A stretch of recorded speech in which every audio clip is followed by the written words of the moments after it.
Did you know about the secret Japanese society called Yakuzas? In the heart of Japan's rich and complex history, a unique breed of outlaws emerged. Not from noble families or royal bloodlines, but from the shadows of the streets and the cracks in society. These were the Yakuza, men who carved out a place for themselves on the fringes of order, outside the law, but not entirely without it. It began centuries ago, during the Edo period, when Japan was a land of rigid social structures and clear class divisions. At the bottom of this hierarchy were the tekiya, street peddlers selling trinkets and fake goods in bustling marketplaces. They were poor, disrespected, and often harassed, so they banded together for protection and strength, forming groups with leaders, rules, and territories. Alongside them were the bakuto, gamblers who made their living running illicit gambling dens in remote villages or dark alleyways. Their lives revolved around games of chance, where the worst hand, an 8, a 9, and a 3, became synonymous with their name, Yakuza.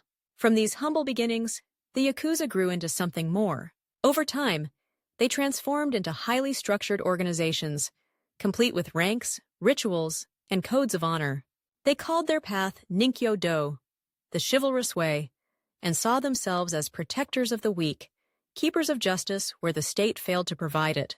Many Yakuza believed they were modern-day samurai without masters, men who lived by their own laws and their own sense of honor. But their world was not romantic. It was violent, ruthless, and built on the backs of the desperate and the exploited. The Yakuza ran gambling rings and loan sharking operations. They extorted local businesses and offered protection that could turn deadly if refused.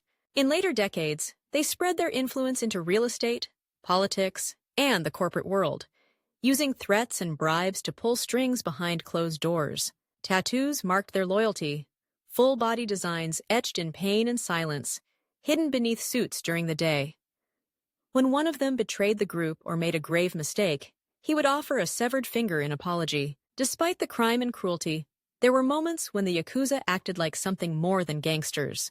When natural disaster struck, like the Kobe earthquake in 1995 or the tsunami of 2011, Yakuza groups were among the first to deliver aid, food, and supplies, sometimes even before the government could respond. In their minds, this was proof of their purpose, to be the shadow that stood between chaos and order. Their power peaked in the 20th century. At their height, they numbered in the hundreds of thousands, with families like the Yamaguchi-gumi ruling entire regions of Japan. Their presence was tolerated, even accommodated, as long as they kept the streets quiet and didn't make too much noise. They operated openly, with headquarters that bore their names, and police who knew where to find them. But nothing lasts forever. As Japan moved into the modern era, tolerance faded. In the 1990s, the government struck hard with new laws that made it illegal to associate with Yakuza members. Businesses could be punished for hiring them or doing deals with their front companies. The once proud syndicates found themselves cornered, unable to collect protection money, invest in real estate, or even open a bank account. Being a gangster was no longer a badge of respect. It became a mark of ruin. The world changed, and the Yakuza struggled to keep up. Young people no longer saw honor in crime. Tattoos became a stigma, not a symbol of pride. With their numbers dwindling and their empires crumbling, many syndicates fell into infighting.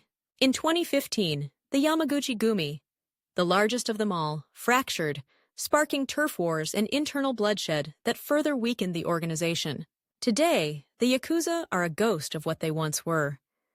Their names still echo in whispers, their stories passed down like urban legends. They survive in small pockets, shifting to cybercrime and online fraud, hidden behind keyboards instead of katana.